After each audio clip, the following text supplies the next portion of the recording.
Imagine waking up tomorrow morning, turning on the news, and hearing that the world might not survive the week. Not because of a virus, not because of an asteroid, but because a handful of men, sitting in different rooms, thousands of miles apart, are making decisions that could kill millions of people.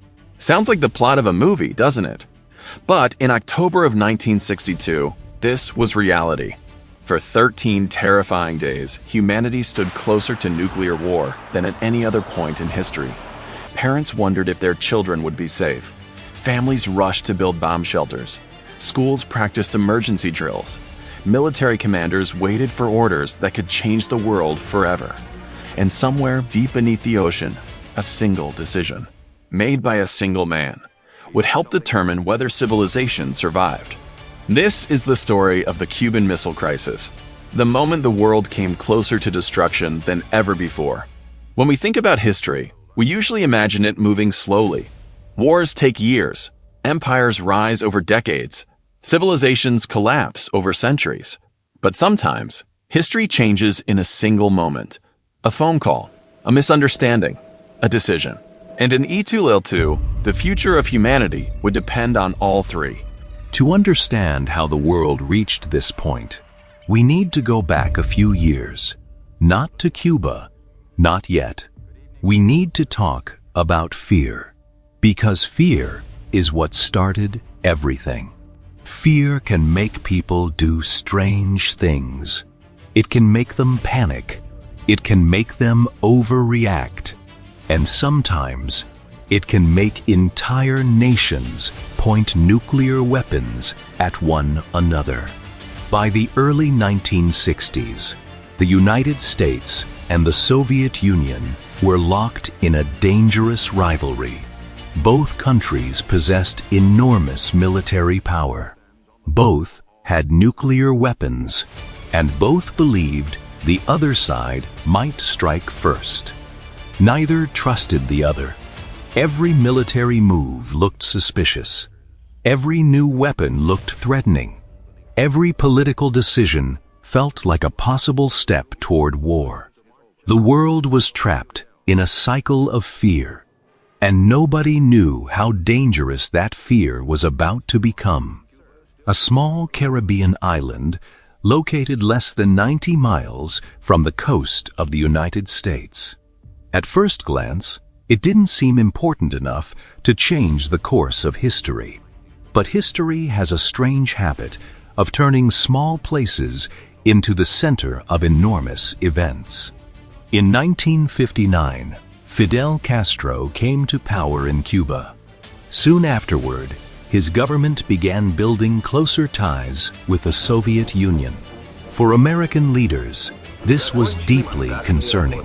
For Soviet leaders, it was an opportunity, and for the rest of the world, it would become a nightmare. Because while people went about their everyday lives, a dangerous plan was already taking shape behind closed doors, a plan that would bring the world to the edge of catastrophe. Soviet leader Nikita Khrushchev believed the United States held a major advantage. American nuclear missiles were already positioned near Soviet territory. If war ever broke out, those missiles could strike quickly. Khrushchev wanted to change the balance, and his solution was bold, maybe even reckless.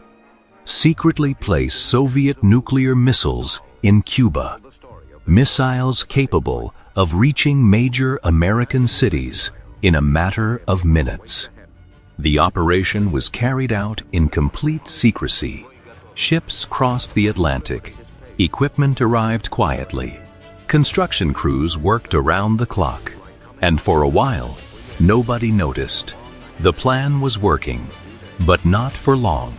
On October 14, 1962, an American U-2 spy plane flies over Cuba. Its mission seems routine.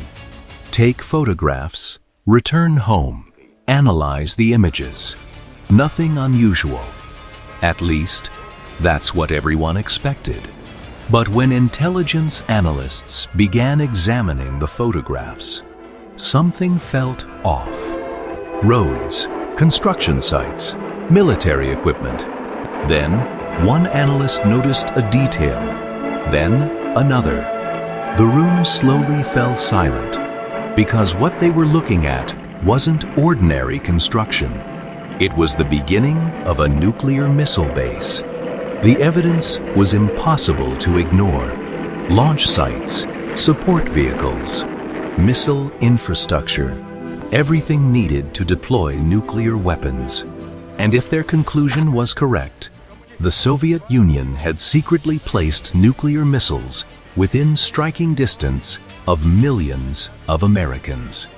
Washington was alerted immediately. The photographs were rushed to the White House, and President John F. Kennedy received news that would change history. At that moment, the world entered a countdown. It just didn't know it yet. After the discovery in Cuba, everything changed. The photographs were clear. The evidence was undeniable. And now, the most powerful nation on Earth had a decision to make. Inside the White House, the atmosphere was tense. No one knew exactly what to do, because every option carried consequences, and some of those consequences could end the world. President Kennedy gathered his closest advisors, military commanders, intelligence officials, political strategists. For days, they debated behind closed doors. Every choice seemed dangerous. Every path seemed to lead towards something worse. One advisor warned that doing nothing would make America appear weak. Another warned that attacking Cuba could trigger a Soviet response. Others feared that any military action might spark a nuclear war. The problem wasn't choosing the best option. The problem was that there didn't seem to be one. And while leaders argued in Washington, the missile sites in Cuba continued to move closer to completion. Time was running out. On October 22, 1962, Kennedy made his decision. That evening, millions of Americans gathered around their televisions. Families sat quietly in their living rooms, waiting, watching, wondering. Then the president appeared on screen, calm, focused, serious. What he was about to say would shock the world. Kennedy revealed that Soviet nuclear missiles had been discovered in Cuba. And then he announced America's response, a naval blockade. No Soviet ships carrying military equipment would be allowed to reach Cuba. Any attempt to break the blockade could lead to confrontation. The message was simple: turn back or face the consequences. Across the world, people listened in silence because everyone understood what this meant. America and the Soviet Union were now standing face to face, and neither side seemed willing to back down.